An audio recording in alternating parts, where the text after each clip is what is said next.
Good afternoon and welcome to HSJ's webinar on the future of hospital regulation. I'm Sean Linton, HSJ's patient safety correspondent, and I'm joined today by the Chief Inspector of Hospitals, Sir Mike Richards, Neil Grant, partner at Ridouts Solicitors, and Dr. Hugo Maskey-Taylor, Medical Director at Monitor, or soon to be NHS Improvement. We're going to have a conversation this afternoon around the future of regulation and where we're going to go with that, where the CQC might go, how it will work with future partners such as NHS Improvement, and what some of the pitfalls and dangers and risks that the CQC needs to avoid. We're going to ask a few questions and have a good conversation, hopefully, but we're also going to be interactive and look forward to getting a few questions from the audience. But first, it's my turn. And Mike, if I could ask you, the HSJ has published a story this morning following an interview with David Behan, and he's talking about a new risk-based model of regulation, a so-called co-regulation, and also a move to self-assessment. And there'll be lots of people quite concerned about that, given the catastrophic failure of self-assessment in the case of Mid Staffordshire. And of course, Sir Robert Francis, a board member of CQC, said that was one of the principal failures of the old regulatory regime. Could you just explain for us what the new model might look like and how you might avoid some of the past mistakes? So today we've published a document called Building on Strong Foundations, where we are asking people for their thoughts about how we should take forward the next stage of regulation by CQC. The reason for that is that we are getting towards the end of our first round of inspections in the hospital system, and in adult social care and primary medical services only about 6 months further behind.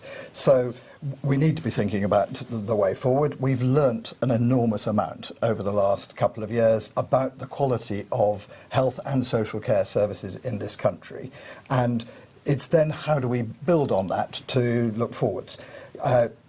In terms of co-regulation, I think what we're saying there is if we develop a quality framework that we all agree on, and that would be with NHS Improvement and others, that actually should be very helpful to providers. That would be the dashboard that they would be using. I think it should be based around our 5 key questions of safe, effective, caring, responsive, well-led. And if they build that into their processes, that will lead to better quality governance in the trust. But it'll also make it easier for them to send us the information we need in order that we can determine when people need to be inspected. Don't worry, we're not moving away from inspection, absolutely not. But it's a question of how we choose where to go and when, and we'll base that partly on the intelligence that we get in from a whole range of sources, partly on what providers tell us, but also what we're hearing from staff concerns, from patients, a whole range of different sources. But just to follow up there, though, the self-assessment wrongly informed the risk judgments of the CQC in the past and the Healthcare Commission before it. How can you reassure those watching that that's not going to be repeated?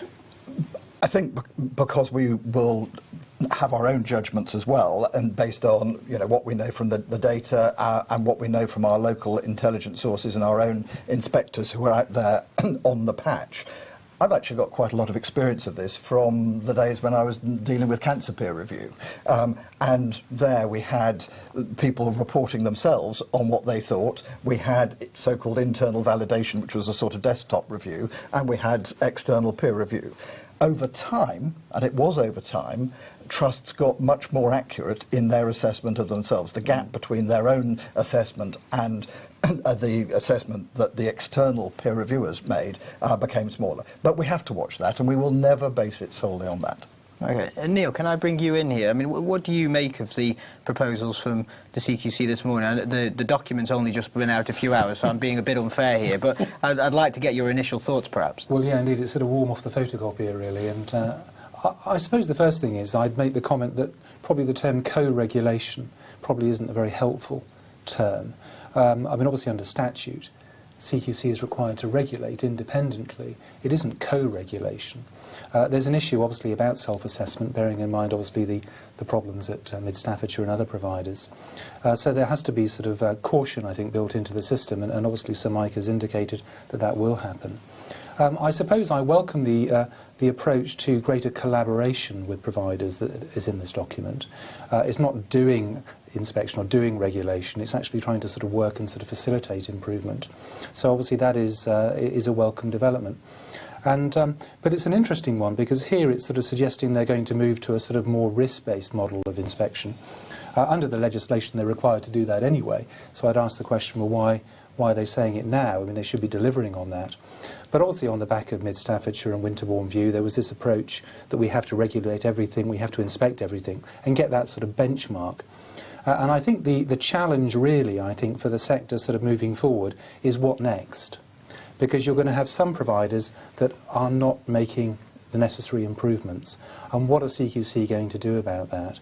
Are they going to take enforcement action? There are the powers there, enhanced powers in certain respects, that they haven't really used, although there are shades that are starting to happen now with Sherwood Forest and Colchester, and what's going to happen with Medway. So there's a real issue, I think, that in my mind about, yes, you know, the rhetoric's good in here, but what actually is going to happen in a practical sense? Is it going to be different? Hugo, you're... Can I just come back on the point about risk-based approach? Because, of course, we are already taking that.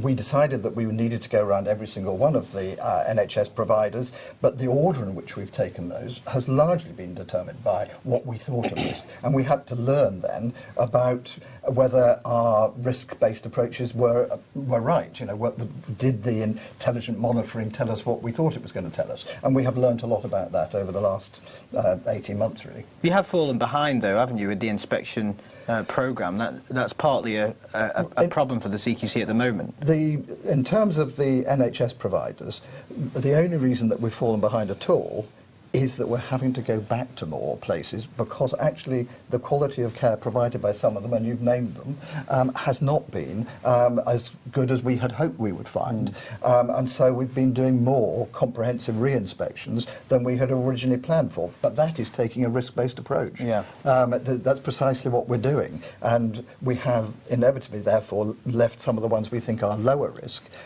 further towards the end. OK, and Hugo, if I can bring you in here, I mean, obviously, Medical Director at Monitor, but soon to be NHS Improvement. How do you see your organisation linking in with the CQC and its future plans? Because essentially the two of you have to work together, and it's Mike's job to find the problems, it's your job to improve it, to be... Well, it's part of our job also to find perhaps different types of problems, but just to go back to this, I welcome this, and I think we should welcome it. This seems to be an intelligent response to a need to go back, reflect on how far we've come in regulation, and work out what we do next, so that we try and get the balance right between providing sufficient assurance without having the sort of regulatory burden that oppresses everybody. So I wouldn't claim this is absolutely right, but it does seem to be very sensible that we're looking at it in a very open way. So I welcome the fact that the CQC have published it. One of the things that I've said at the National Quality Board and stressed is the need to get this balance between adequate regulation, that which provides everyone with sufficient assurance, and not having an excessive burden on providers. This is an attempt to do that, it seems to me. That's sensible. How will NHS Improvement work with it? Well, we need to work more closely. I think Mike would agree that we have increasingly worked more closely. That's working well, it's working constructively. At the moment it's been more around those trusts that are failing, but we need to come together to devise, as Mike says, if at all possible, a single approach so that providers know exactly what's required of them. It's open, it's transparent. They can use that internally. They don't have to wait for a regulator to turn up. This can be just normal business. And it would be surely a very good thing if what the regulators have to do is really to assure themselves that these processes are being followed and are being carried out in a robust way. So I welcome this. OK, well, and next question really for you, Mike. Talking about the CQC's overall model of regulation, there are many people out there, critics of the CQC. You've got few friends, I think, among some in the provider sector, and plenty of people willing to say that the CQC only tells us perhaps what we already know, and once you find a problem, it's too late for those patients. Perhaps, can you just help us out there with those... Well, I think the first thing to say is we have got a few very vocal critics. We all know who they are, and they are very vocal on an almost daily basis, and you can guess what I read over my breakfast. So that is true. But actually, we also have an awful lot of people saying, you're doing the right thing. We have a provider survey, and we go out to the people that we are inspecting and ask them questions like, do you think this has actually added value in terms of quality? And 84% of them are saying either that it does very much or fairly. So I think we have got a lot of support. That doesn't mean we can't improve. We can. And we know every step in our process we've still got things that we need to iron out, and we are doing so. But broadly speaking, everybody's said to us, this is a heck of a lot better than anything that went before. And just to pick up on that point, Sean, if people are really saying to you, the CQC adds no value because it tells us what we already know, there's a fairly obvious riposte, isn't there, which is, well, given that you already know it, what have you done about it? So I don't think that's quite good enough. I think that all of us, to some extent, rail against all sorts of processes.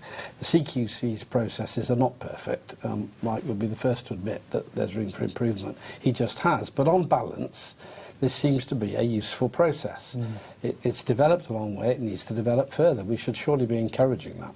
Can I go back to this business about things we all thought we already knew? I could name one or two trusts where people might say, no, we didn't know that. Hinchingbrooke would be an example of where people said, that's a shock. So, and yet I can assure you that we got that one right in what we were saying. But the other thing is, at a much more granular level within a trust, it may not be a whole trust that is failing. And I think being able to demonstrate, for example, that a children's service within a trust or that the critical care unit are actually doing very well, while other parts of the trust are not. And that is something, if people look at our grids of the ratings, actually we can demonstrate, and that has never been available before. I mean, you mentioned Hinchingbrooke. I'd like to mention Addenbrooks. You can certainly mention Addenbrooks. We've seen a lot of interviews from Keith McNeill in the last few weeks, a sort of long goodbye that he's giving the NHS there. And to some extent, some people are supporting the fact that he's saying that the trust isn't inadequate. But equally, reading the reports, there are some quite specific management failures there. What do you have to say in response to some of the criticism that's been fired your way? His failure to be able to spot these difficulties and problems in his own trust is probably why it is right that he has gone. Let me say that very clearly. And I think Monitor might have a view on what happened with the finances at that trust. But what we saw in terms of the lack of grip on flow through the hospital, the claims that they were good at all the clinical outcomes. Actually, you look at their heart attack audit, their stroke audit, their diabetes audit. No, actually, those are not what you'd expect of a trust with a very high reputation. They can do better than that. And there were problems in their maternity service as well. So if people read the report, I think they'll see why we came to that conclusion. Having said that, I do honestly believe that that trust can be turned around, and reasonably quickly, and nothing would give me greater pleasure than to see that happen. Yeah. Neil, just to bring you in here, there's an issue, isn't there, around consistency of the CQC's reports, and I know you're interested in Addenbrooke's as well. What do you make of the current situation around this and how the CQC regulates trust and the judgments they make about individual trusts compared with each other? Yeah, I mean, I sort of think that there's a lot that CQC does in terms of inspection of hospitals. I think that it is welcome. And certainly when they look at sort of core services and probably even below core services, it can be very, very valuable. And I have no problem really with sort of rating core services at location level. Where I have some difficulty, I think, is when you start aggregating all these core services at location level and where you have multi-sites and then you start aggregating even further. And arguably it becomes sort of meaningless, really. And actually not just meaningless, it can actually distort the situation, because what we want to do is ensure, obviously, that there's proper representation to the public, because we have to sort of assure the public, really, through regulation about the quality of services. So if you look, for example, at Addenbrooke's, and obviously there were things that were wrong there in terms of management, obviously finance as well. But if you look at it, I mean, obviously a lot of it was focused on the Rosie Hospital. I mean, that's obviously maternity services. I mean, if you took the Rosie out, let's say, I mean, you wouldn't actually have Addenbrooke's itself as being sort of inadequate, I don't think. It would be requires improvement. Now, and when you even sort of drill down further and you look at sort of maternity, OK, there were issues there, but gynecology got a tick in the box. If you look at sort of outpatients, for example, that got a cross, but diagnostics got a tick. So you have to sort of look at the detail. And my view is that, yes, rate at core service level, but almost what you could do is almost a bit like a sort of coroner with a narrative verdict. So rather than sort of then saying, well, in actual fact, the whole trust trust is inadequate, you actually have that sort of summary. And I know Sir Mike in the reports does provide that summary, and actually is very balanced in his reporting in terms of press releases that come out of CQC. But I do think it has a very negative impact, obviously, on staff. It has a negative impact. I mean, I read something the other day about Cambridge University and the impact it was having actually on students there. You know, would they want to go to Cambridge to actually go to Addenbrooke's on the back of this report? So it's going to have repercussions for that sort of organisation for some considerable time. So I think one of the weaknesses in the current system is that there's nothing that says you are compliant.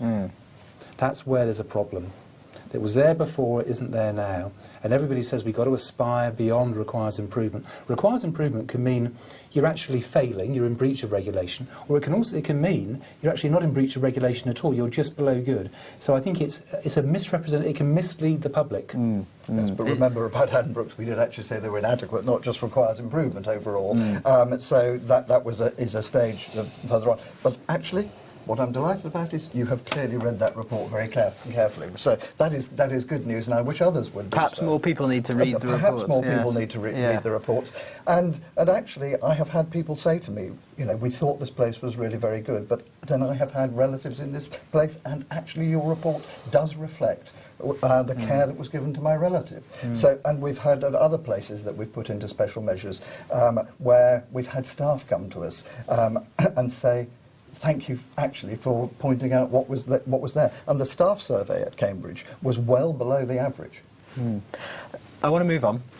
The next point I wanted to raise with you was around the CQC's powers. So we've talked a little bit about trusts and the consistency of reporting. If we take a Sherwood Forest, for example, where they're failing to come out of special measures and you've had to write to the Secretary of State there, the CQC has powers under the fundamental standards that came in April to prosecute trusts, to take quite strong action. And also the duty of candour, fit and proper persons test, etc. Some of those came in earlier than April.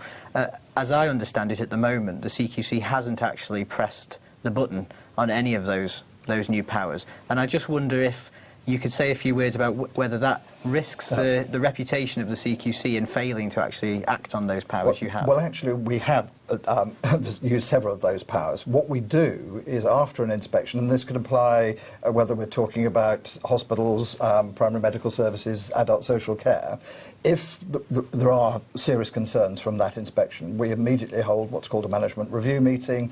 We consider what powers we should use, and we have a decision tree so it's a structured process.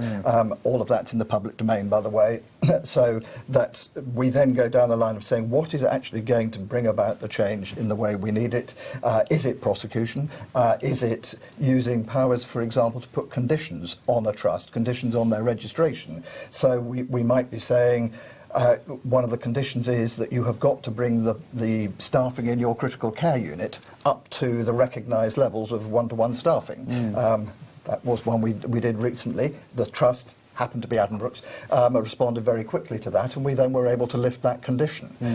So that is an example of one of our powers.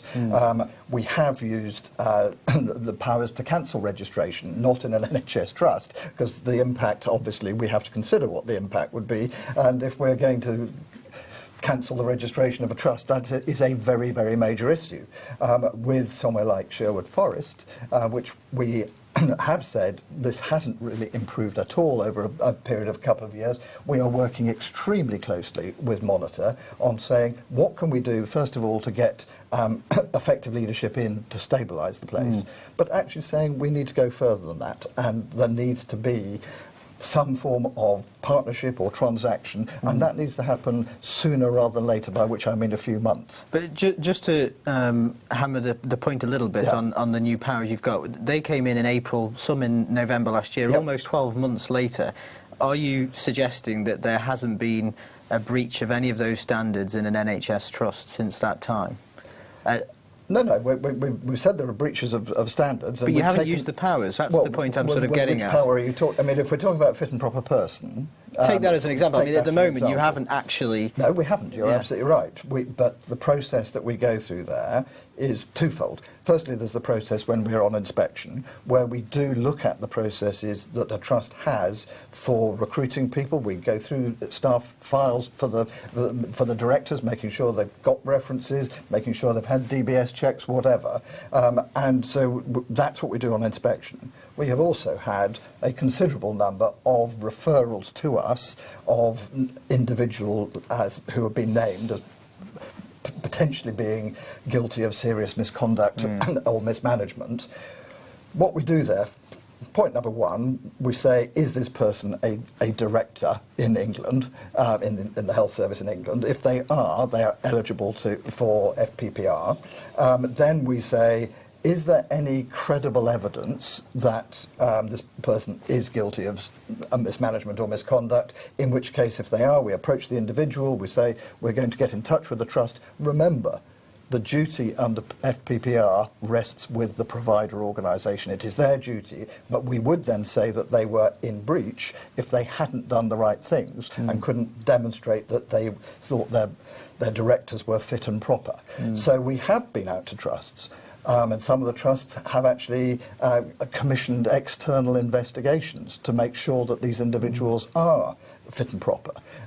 As yet, we have not had one where we have made the decision that the trust is in breach of the regulation. But, I mean, would you just... I don't want you to have all the time here, but I think it's important that we at least explore the issue around transparency around this, because obviously the CQC's decision-making around fit and proper persons test is largely done behind closed doors.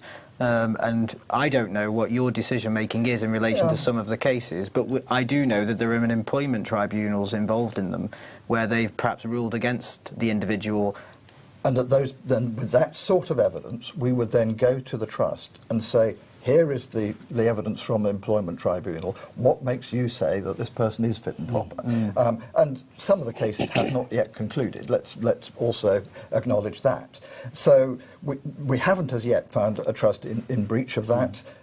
Doesn't necessarily mean it hasn't had some impact. There have been one or two people who may have left posts or decided not to be directors in the NHS in England. It may also mean that certain people don't apply for posts. Those are very difficult to measure, but doesn't mean it's not having any impact. Well, I think we could have a whole webinar on that issue, but we'll move on. But Neil, I wanted to ask you about the fundamental standards and the powers, and particularly the CQC's future use of them and whether it will be able to press the button, if you like, in places like Sherwood, where I think Sir Mike has written to the Secretary of State and suggested that the registration could be removed. Yeah, I mean, indeed. I mean, there's been a debate over the years about regulators and enforcement action. What they've not tended to do is very much prosecution work, criminal work. Difficult area in some ways, evidentially. Probably inspectors don't always feel comfortable going down that route. You'd obviously have people called in potentially for PACE interviews, recorded interviews, and obviously there's a technical side to it. So what they've tended to do is go down what is the civil route. They've tended to sort of impose conditions or cancel registrations. But, I mean, one of the things that CQC has inherited, or taken on rather, the responsibility is in relation to health and safety issues. The health and safety executive responsibilities from April of this year. A recommendation from the Francis report. Well, indeed, another one. And obviously fundamental standards came from the Francis report as well. And one of the issues there was, that you would expect more robust enforcement, really, on the part of the regulators. And so it remains to be seen. I mean, the majority of the enforcement work that has been taken by CQC has been in relation to the adult social care arena. But we are seeing changes. I mean, on the primary care side, we've seen GP practices who've had their registrations removed. The Section 29A warning notice that Sir Mike signed off at CQC in relation to Sherwood Forest, I mean, that was a pretty major step to take. And the letter to the Secretary of State made it clear that if the changes don't happen further down the line, then CQC won't hesitate in looking at enforcement action, and indeed contemplating even cancellation of registration. Now, clearly there need to be parallel sort of discussions, contingency arrangements. You can't just close a large hospital. But it seems to me that the tone is changing, and CQC do seem to be sort of saying tougher things, and imposition of conditions, obviously on Colchester, on Addenbrooke's as well. So there is more enforcement action being taken, whereas probably 12 months ago they were saying we don't really do enforcement with the NHS, you know, we sort of pass it over to Monitor or TDA. I get a sense now that CQC has become the ringmaster here. So Mike is the ringmaster now in this area, and I think it's going to be an interesting 6 to 12 months, particularly with those trusts that are in special measures, and they've been in special measures for a couple of years. What's going to happen with them? Hugo, I'd like to ask you, you were the Trust Special Administrator at Mid-Staffs, of course, a trust that we all know very well what happened there. Do you think the CQC and regulators, Monitor, NHS Improvement, are going to have to start pressing the button with some enforcement action around prosecutions, maybe going that little bit further? And if they don't, does it risk their reputation and confidence in them as regulators? It may risk it, and that in a sense is a risk they have to take. It seems to me the important thing in this discussion is that we recognise these are very difficult problems that are being thrown up, because as you rightly say, you simply can't move in and close the place. So there is a, if you like, a macho or draconian measure you could take that would impress people, might depress others, that you simply closed somewhere. So as TSA in Mid-Staffs, an easy way out would be to close it, except it's completely inappropriate. It would have left quite a major city without a hospital. So that wasn't the right answer. Similarly, if you look at Sherwood, simply closing it's not the right answer. There's a lot of people in that hospital working very hard and trying to do a good job. There's a population that need to be served. And so the challenge for all of us, and it's a challenge we discuss very regularly, is how do you manage this very, very difficult situation in such a way as the public can be assured that their safety is absolutely taken fully into account, whilst at the same time delivering a service. And I can assure you that is a difficult challenge. But if you look at either what we did in Mid-Staffs, look what's happened there since we were there. That hospital is, by all accounts, doing well. Some of the services have moved around very quickly. It's been, by and large, sorted out at some financial cost. The challenge in Sherwood is to try and get the leadership into place there that doesn't close it, but that creates a really good hospital. So there is a balance in all of this. This isn't a straightforward mechanistic form of regulation that just closes places, because that would make somebody happy and make somebody say, well, that's safe then, or that Mike Richards is a tough man, or the CQCs are full of machismo. It would be a very, very silly thing to do. So we have to identify the problem as best we can. That's what the regulation is doing. And then we have to manage our way out of it as best we can, and that's what we're trying to do. And that seems to be sensible and appropriate. OK. And just moving on to a new subject, one of the areas which isn't regulated particularly well at the moment, what some would say, is commissioning. And the CQC doesn't really have legislative power, as I understand it, to regulate commissioners, although I understand there is a power to request an inquiry of commissioners under the 2008 Health and Social Care Act. But how much of a problem is it for the system that you can't do that? Yeah, no, you're absolutely right. We can, in specific cases, use so-called Section 48 powers and look at a whole health system using those powers. But we're getting to the point where within the next year, for any locality you choose, we will have looked at all the acute hospitals, the mental health services, the community health services, the ambulance services, the care homes, the general practices. So we will have a very good idea of the state of care in that locality, and whether that's a county or whether it's a smaller geography, we can determine. But then there obviously is going to be the question, so why is this bit of the health, of the country working well in terms of health and others not working so well? We do not regulate commissioning. That is very, very clear. That is not within our current powers. But I think it's going to be very interesting as we move towards accountable care organisations, where all of the provision effectively will be under one roof, and we will have to adapt our models of inspection and regulation to look at accountable care organisations. We're absolutely committed to doing that. Do you think that that's going to require some primary legislative change for the CQC? I think what's really going to matter about changing our models is, first of all, being told in advance what people are planning. So recently, several of us went up to Manchester and we talked to the people responsible for Devo Manc. We heard what they were doing, both at a Greater Manchester level, but also, let's say, at a Tameside level or at a Salford level. So we can hear what they're planning. We can then get our inspection and regulation models to match that. What we do need to know is in advance what they're doing, and we do need to know who is taking the accountability, because at the moment it's very clear with their provider, who is the provider. So as long as we know who is accountable, we will be able to design our systems to match that. I'd echo that, and I speak probably now for myself rather than for NHS Improvement. It's not a discussion I've heard take place there, but if we've chosen a model in which there are commissioners and providers, then it seems to me all parties in that have to be held to account.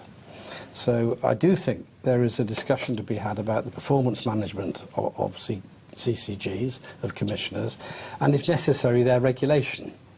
But I don't think we should immediately march down the road, oh, they need to be regulated. I think we should adopt a slightly more careful approach. But equally, in all of the hospitals we've mentioned, to the best of my knowledge, there are problems with the local health economy. There is very rarely a provider that's failing globally. As you say, there may be the odd service failing. That might be simply within the provider. But if you get a provider where there's a more general failure, it's highly unlikely that it's just the provider. You usually find a problem in the local health economy. Now, we've chosen to focus on providers for a number of reasons, some of them very good reasons. But I think we have to move away and be prepared to look at the local health economy and to say who is accountable for the various aspects of that. So if we were to go back to Addenbrooke's, given that a great deal of work has undoubtedly flowed into Addenbrooke's Hospital from around that geographical area, for all sorts of reasons, increasing amounts of tertiary care, secondary care, following tertiary care, patient choice, lots of reasons have driven patients into Addenbrooke's. So my question to the local health economy there, and this is by way of example, would be, so what's the plan? If you accept that's happened, well, what's your plan? But the question is how you enforce that, isn't it? And how you make the commissioners do that. I mean, Neil, nobody has the power to do that, do they, at the moment? NHS England perhaps could, but they're the elephant in the room here. They're not on the sofa. But no, that's right. Yeah, they're supposed to be there, sort of managing CCGs and rating them. Well, are they going to rate them? There's I think an interesting issue about sort of whole place, total place, or looking at the area. I mean, it's come up obviously with North Cumbria recently in relation to the another letter that Sir Mike wrote to the Secretary of State, where, I mean, this was a trust that I think had been inspected twice and had been sort of identified as being requires improvement on both occasions. And I mean, personally, I think it was a bit harsh that they sort of stayed in special measures. But the decision was made by those in CQC that was appropriate. But more significantly, I suppose, looking at the moment. What that letter appears to be saying to me is that we're not going to take enforcement action. We're going to let the success regime up in Cumbria do its work. But if it doesn't do its work, then we will step in. And that could be 6 months or 12 months down the line. And what interests me there is that they talk about, CQC talks about cancellation, it talks about imposition of conditions, it talks about special trust administrator, which could be imposed on a foundation trust by CQC, or they'd have to go to the Secretary of State for approval if it was an NHS trust. But interestingly, at the end of that letter, which I read, Sir Mike refers to Section 48 and says, well, and another thing that we could look at is actually the commissioners. And we could actually approach the Secretary of State and get approval to look at what they're doing in that particular area if there isn't a strategy that's put in place around sort of clinical management, or the acute service model actually isn't actually developed by way of partnership or a transaction. So it'll be interesting to see how it plays out in North Cumbria. That's an interesting one where they are looking at the whole economy. Can I just say a word about North Cumbria, because I actually visited North Cumbria only 3 or 4 weeks ago with Simon Stevens and others to look at the problems there. The trust itself, North Cumbria, has done what it can. There are geographical problems. Whitehaven is a long way from Carlisle. Neither of them are large hospitals. And they have made improvement, and we have recorded that in our report. But it is not sustainable, and that is why we didn't take it out of special measures.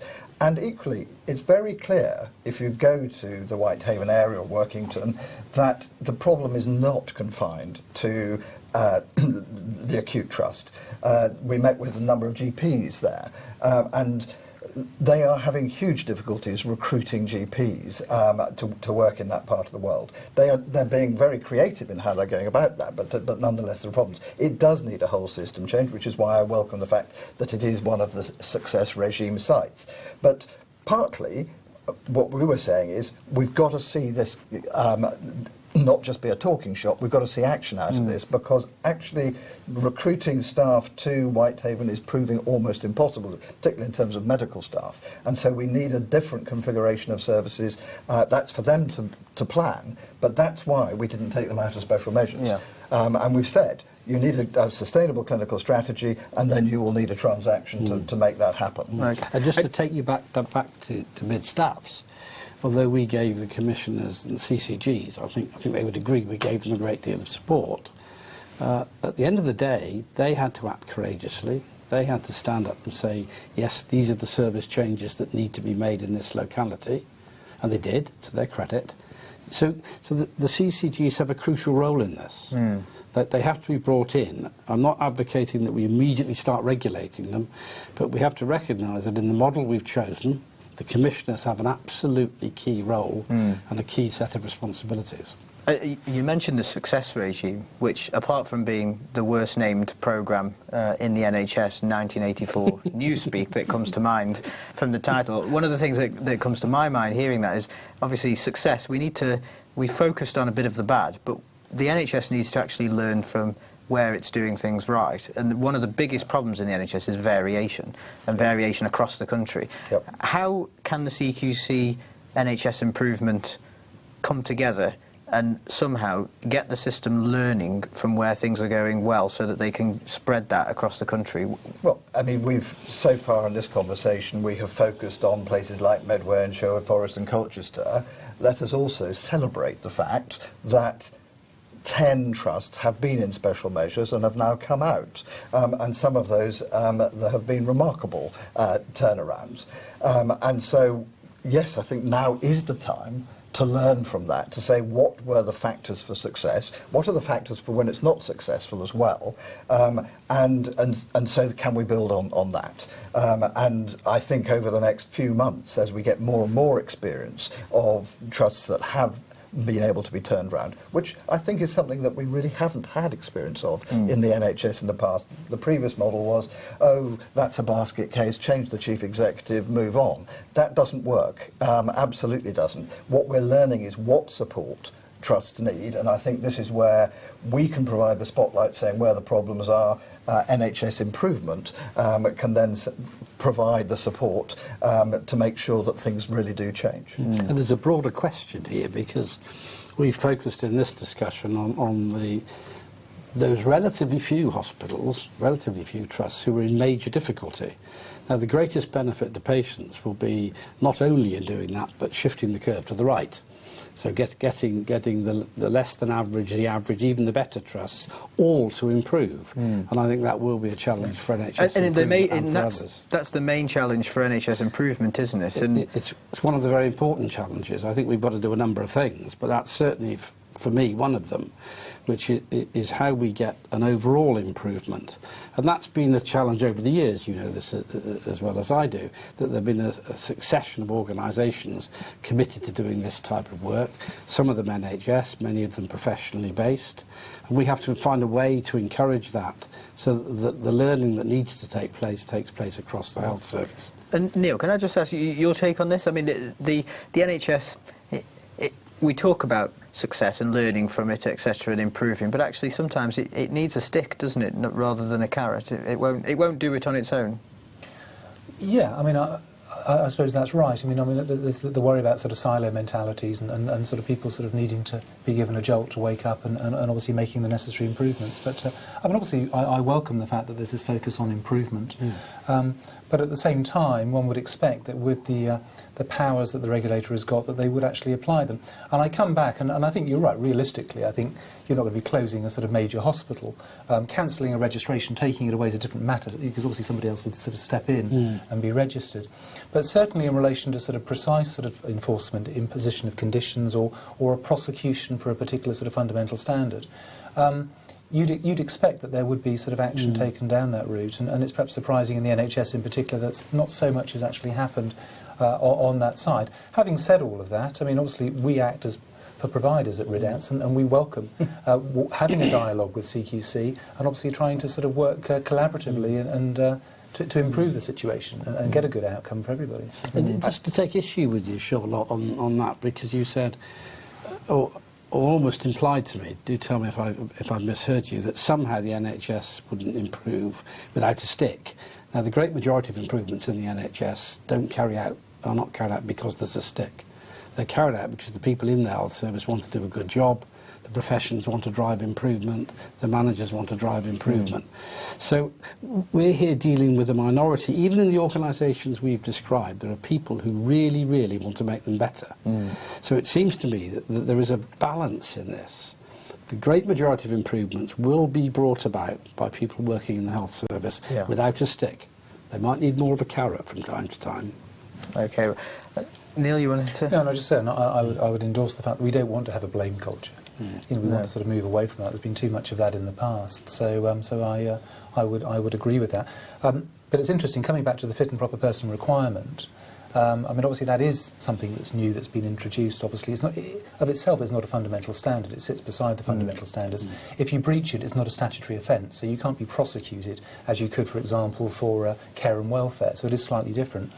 But you'd expect, I think that's one area, I think, rather than hauling a provider off to the courts, but you'd expect, I think, over time, where you've got mismanagement or misconduct, and it's out there, that actually that would actually have an influence, and that there would be judgments brought to bear about key individuals within organisations where there have been clear failings. So on the one hand, I welcome collaboration, but on the other hand, there's got to be some accountability at provider level. But equally, I suppose, I come back to accountability on the part of the regulator, which I always mention on these occasions. And obviously there's the court system, there's the tribunal system as well. And so obviously if they do sort of go to tribunal, CQC, and take action, then there can be appeals. Providers have rights as well. Yeah. And I can assure you that we have considered prosecution in several cases. This is looking across the whole territory that CQC regulates, and some of those decisions are still to be made. We have cancelled registrations. Independent ambulances, as an example. So it's not that we are frightened to take these actions, but what to come back to is what I said at the beginning, which is we go through a very structured process to think which sort of enforcement is the one that's going to bring about the change we need to see, and to see that come about most quickly. Okay, well, I don't want to monopolise this time all completely, and I know we've got an audience watching and we've got some questions coming in, so I want to open it up to some questions out there. And one question that we've had from Sundip is saying that is it inevitable that the CQC and NHS Improvement will merge in future years? And of course, Sir Robert recommended a single regulator, which was very quickly rejected. But do you ever see that being on the cards in the next few years? As soon as you put the word ever in, that gives me an easy answer. It could happen. I don't think it is what is needed most urgently. To be honest, over the last 2 years, the working relationships between CQC, Monitor and TDA have got closer and closer. I should think Hugo and I talk at least every week, if not more often, and the same with Cathy McLean at TDA. I'm often in conversation with the chief executives of those two organisations as well. So there is a very close working relationship at national level, but also at regional level.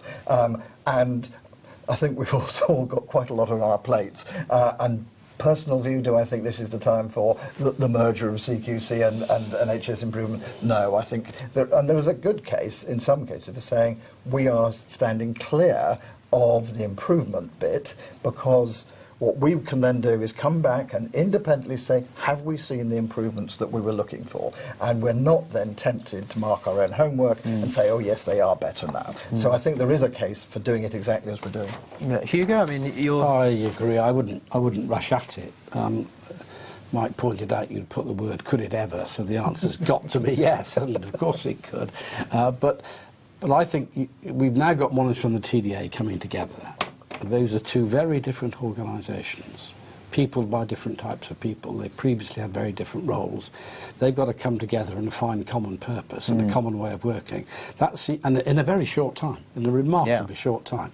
That seems to be a massive challenge, a huge challenge to keep that organisation focused and effective whilst all that change is going on. So would I throw in a great big further change and say, oh, just merge with the CQC while you're at it? No, I wouldn't. Might it happen at some point? Yes. Will there be advantages to it? Yes. Will there be disadvantages? Yes. It'll be an on-balance decision taken, I hope, some way down the road. But, I mean, they talk about... People often say, why is it that the CQC is a hands-off on terms of the improvement? And obviously, do you think there's a level of misunderstanding out there about the role of the CQC and the fact that it isn't there to mark the homework as well as give it? I mean, we make it very clear that we are not an improvement agency. That's the secret in the name of NHS Improvement. But we do think we are an agent for improvement. Firstly, by shining the spotlight, showing the providers themselves where the changes are needed, showing that to their commissioners as well, because after all, a commissioner can only look at their own local patch, whereas we're looking at the whole country, so we can give benchmarks. So we're doing that, but we're not then in a position where we've been doing the improvement with them, and it's terribly tempting then to get too close to the provider and say, oh yes, you are a bit better, because I know you've been making a lot of effort. And we can come back and say, actually no, overall we don't think change has been brought about. I think that's very important. This is a tension that we have to manage between us, because we have to absolutely respect the CQC's right and Mike's right to make the decisions they're making. And then we have to work with that in a constructive way. And so there are some benefits in having a bit of attention in this, as well as potentially disbenefits. And I think what we're working quite hard to do is to overcome any disbenefits whilst keeping the benefits. And sometimes we'll get that right, and sometimes we won't. Neil, from a legal perspective, do you think some of your clients would welcome just one regulator rather than two, or do you see that being not necessarily an appetite that people might have? I mean, it's an easy thing to say, isn't it? At the moment, there are sort of 20-odd sort of bodies that sort of regulate health and social care providers, and if you were starting from the beginning with a blank piece of paper, you wouldn't have constructed what we've got now.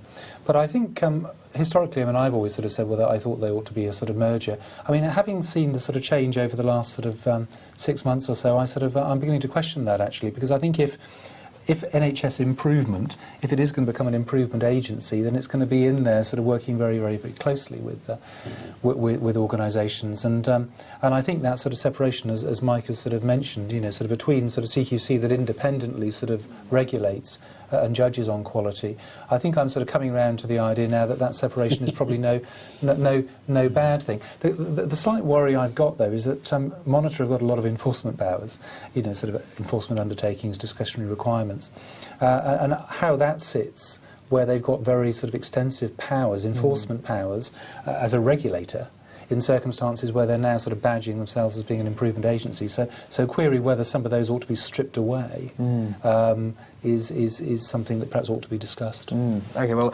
we'll crack on with some questions, I think, from a few people who are watching. And one from Priya, for you, Mike, I think, probably says, with increasing pressure on the CQC to inspect all acute trusts by March next year and the planned budget cuts David Behan has discussed with HSJ, what will be the approach to the re-inspection of acute trusts who, according to current policy, are meant to be re-inspected within 12 months? Will those inspections consist of a full comprehensive review or a more focused review looking at progress since the first inspection? And if the latter, will this be enough to warrant a change in the trust's overall rating? So, first of all, obviously our budget is set until March, and we will complete our first round of inspections of all the acute general trusts. We don't yet know what our settlement is going to be after that, and that won't become clear until after the comprehensive spending review. And we will have to tailor what we do accordingly. And yes, we are thinking about that. It would be very foolish if we were not. I think that there are a number of different approaches that we can take. First of all, as we were discussing earlier, if a trust is good or outstanding, in our initial plans we thought we would be going back to those every 2 years. Now, is 3 years appropriate? Is it longer than that? So, provided there are no new signals of problems coming up. When we go back into a trust that is either requires improvement or inadequate, at what point do we say we need to do every single service in that trust, or do we need to do the services that were inadequate or requires improvement and maybe not do the other ones? We will always want to look at whether the trust is now well led, because actually that is what drives the improvement. So that will be a key element. Then there's the question of, do we need such large teams? And again, we are learning about where we need large teams. I'm not moving away from having large teams which include both inspectors and specialist advisors and experts by experience. But, for example, if we're going into an A&E department, do we need the specialist advisor, in other words, an A&E consultant from another part of the country, for a full 3 days? Or what value can they add in maybe just a single day? Because we may find that more people can be spared from their own trust to come and do an inspection if it's just a single day, and they can provide a lot of value in that time. So we're thinking of all of those things about how to make ourselves more efficient, and I think it is incumbent on us to do that. And at the same time, how can we make sure we are inspecting those parts of the NHS that most need inspecting? Okay, well, a question from Ben is about IPSIS, which is going to be the new incident patient safety investigation arm. I think we're still waiting for the detail, actually, of how that's going to work, but it's going to be, as I understand it, at least hosted potentially by Monitor/NHS Improvement. How do you see IPSIS be, as an incident investigator, working with the CQC?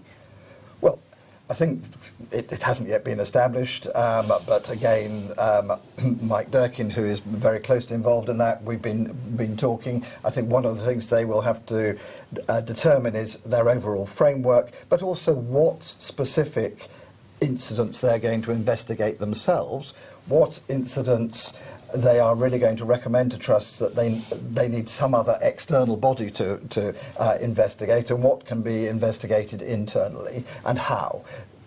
We see incidents being investigated in a very variable fashion, and that could be improved a lot. And why does that matter? It matters a lot because we're not getting the learning from these investigations that we should get across the whole NHS. So I welcome the establishment of IPSIS. We will obviously work closely with them, but it's about the lessons that we can learn, and say then we will then inspect trusts, saying, are you being rational in the way you're approaching incident investigation? Are you being independent? Are you learning the lessons? And we're already doing a lot of that, but I think it'll make it even sharper when we've got IPSIS. Hugo, how do you see IPSIS working from Monitor's point of view? Because you have a lot of responsibilities as Monitor, and now you're going to have a new incident investigation, which is going to be semi-independent. How's that going to work? Well, I'm not sure about the semi-independent comment. I genuinely don't know how that's going to work. What we know at the moment is it's going to sit with the TDA and move from the TDA into NHS Improvement. Now, where exactly it fits in NHS Improvement, I don't know. What's more important is the way in which it works, and it seems to be its fundamental responsibility is to improve the quality of inspection, to reduce the variation in the quality of inspections, and to make sure that the learning is disseminated from those inspections. There have to be other agreements struck. I mean, to what extent is the CQC kept briefed on all of that? To what extent does it play into other processes? And I'm not privy to the thinking that's been done about that yet. I suspect some of it's been done and some of it remains to be done. But overall, it seems to be a sensible development. And it seems, of the various homes it could be given, then NHS Improvement's probably the most appropriate home. But I suspect some of it's work in progress. Neil, do you think your clients are going to welcome another regulatory body?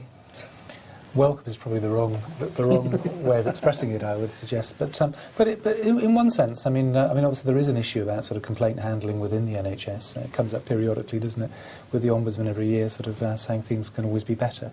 I was a complaint handler years ago down at Dartford and Gravesham NHS Trust for my sins, and it's a challenging role. It needs to be properly resourced. I mean, this is an issue, I think, really, around sort of complaints and investigations, that they aren't really sort of given the importance that they very often deserve. So I think it's a welcome development.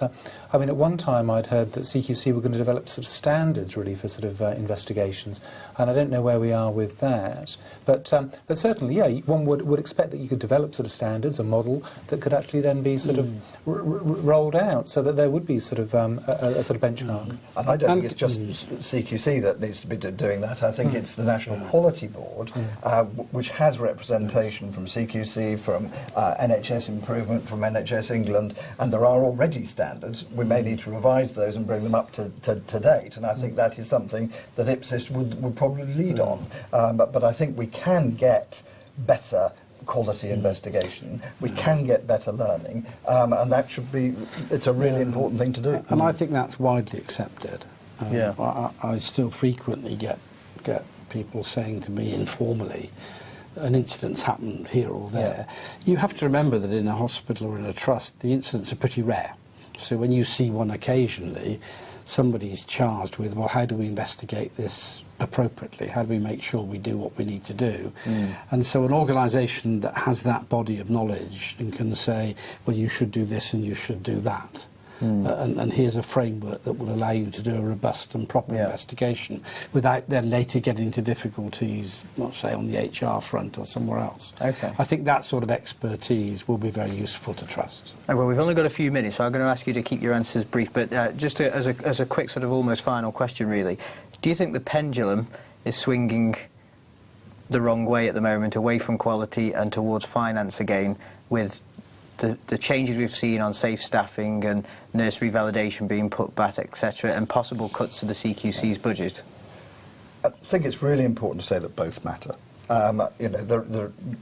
We have got to look after the finances as well as looking after the quality. Importantly, as from next year, part of CQC's remit will be to assess the efficiency or the use of resources in NHS acute trusts. We've only got a minute left, Mike. Okay, so just to say that, but also to say that when we look at our ratings against the financial balance, there's quite a close correlation. The ones that are coming out well are more likely to be in financial balance. Pendulum swinging, Neil? I think the pendulum has swung in social care already. I think it's in meltdown, social care, in many respects, people exiting the sector. Okay. But yes, it's a real concern. Yeah. Hugo, very quickly? Well, it is always a concern. There has, as Mike says, to be a balance. Ask your editor. He'll tell you you've got to provide high quality at the appropriate cost. Great. All right. Well, I think that's been an excellent discussion by the panel here. I think hopefully that all of you at home have had some interesting thoughts and answers to your questions, and thank you for joining us, and hopefully HSJ will be putting up a video of this at some point. You'll be able to watch it back as well for those who might have missed. But thank you for joining us. I really appreciate it.